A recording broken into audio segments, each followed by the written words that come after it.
This is 5 on your side at 5. Focused on you. Communities in Middle Tennessee are cleaning up today after multiple tornadoes touched down Saturday. Suburbs of Nashville saw serious damage and at least 6 people were killed across Tennessee. A state of emergency has been put in place for multiple counties across the state. Good evening, everyone. I'm Kelly Jackson. Mike Bush has the night off. A search and rescue operation is underway in Tennessee. That same system will bring more severe weather to portions of a dozen U.S. states. Rick Damigella has the latest. We just got hit with a tornado I saw last minute. Oh my gosh, everything's gone. Residents in Clarksville, Tennessee are surveying damage today after a tornado ripped through their Saturday evening. Walls bursted, the windows bursted, everything just like exploded. One of the neighbors came out and said, "Guys, we've got to go." At least 3 people died, including a child, after a tornado touched down, and crews are searching for survivors. In addition to known fatalities and injuries, first responders are still working across the county to get to some hard-to-reach areas. Cars were left tossed on roofs as downed trees and debris littered roads. Winds of over 100 miles per hour hit Kentucky and tore roofs and walls from multiple buildings. The next thing I know, all you hear is stuff started flying, glass was breaking. At least 5 states across the South reported tornadoes on Saturday, and more than 25,000 people remain without power in the Nashville area. That same system is set to hit the eastern U.S. on Sunday and Monday. This is what the threat looks like. You see this yellow here for the eastern Carolinas, Wilmington down to Charleston, and then this other pocket on the Florida Panhandle. That's where a few more tornadoes are likely as we go through the day today. Meanwhile, rain will change over to wet snow for portions of the interior Northeast on Sunday night and continue through Monday. I'm Rick Damigella reporting. The storms in Tennessee come on the 2-year anniversary of the deadly tornadoes that hit our area. On December 10th, 2021, tornadoes touched down in Edwardsville, Illinois and Defiance, Missouri. An 84-year-old woman was killed in Defiance when a tornado hit there. Another EF3 destroyed an Amazon warehouse in the Metro East, killing 6. Travis Cummings traveled to the Metro East today and talked to people about the impact that lingers from that storm.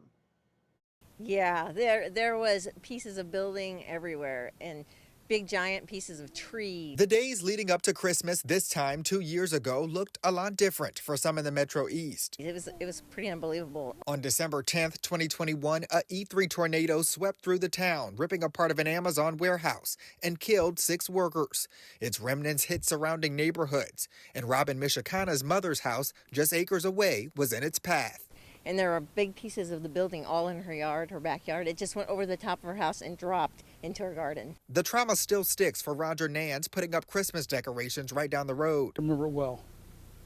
My granddaughter, the little one here with us, she keeps going to the basement whenever we get a hard rain or storm and thunder and lightning. Amazon has built a new facility here. We reached out to the company to see what has changed as far as keeping employees safe from future natural disasters. A spokesperson for the company pointed out emergency protocols and measures in place like site-specific emergency action plans that identify exit routes in severe weather assembly areas, regular weather monitoring, yearly emergency response training, and ongoing assessments from organizations like OSHA. They said, quote, "We'll always mourn those we lost 2 years ago in Edwardsville and remain grateful for the support we've received from the onset of the tragedy to today. Edwardsville is a strong community and one that we're committed to and honored to be a part of."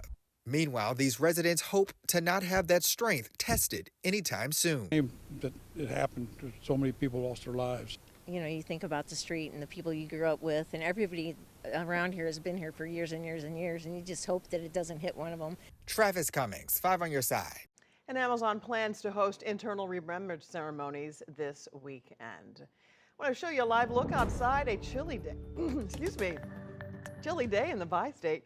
Weather First meteorologist Jim Castillo, how long are these cold temperatures going to stick around, Jim? Hi. So we've got a lot of mild weather coming our way. So during the week, in fact, the average high is about 46, and today was 45. So even a little bit warmer than we were thinking, a little bit, a couple of degrees. But you know, last night we were talking about the tornadoes around Nashville. Now that same front still has one tornado watch in effect right there in North Carolina and also Virginia. Now, we had another one in Florida, but now it's just a line of showers and storms moving from Tampa to right around Walt Disney World there in Orlando.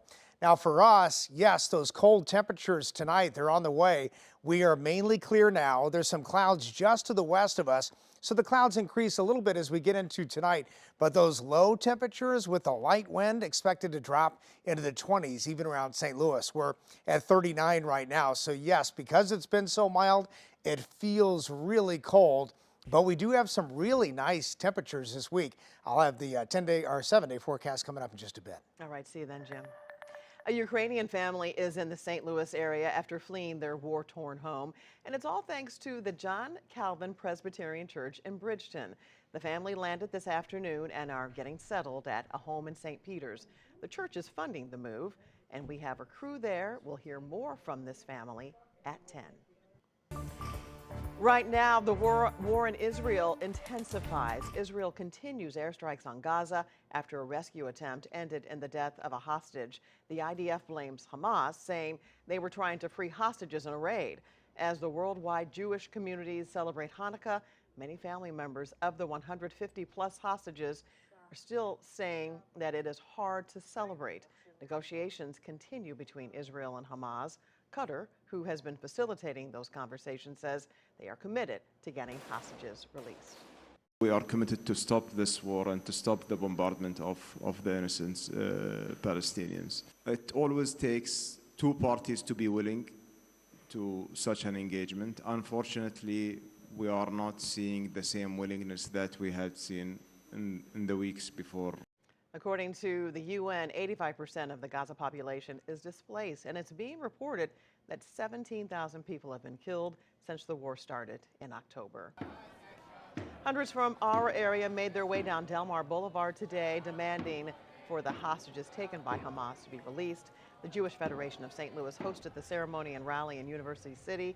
As those advocates marched, other protesters were spotted. They held signs calling for a ceasefire in Gaza.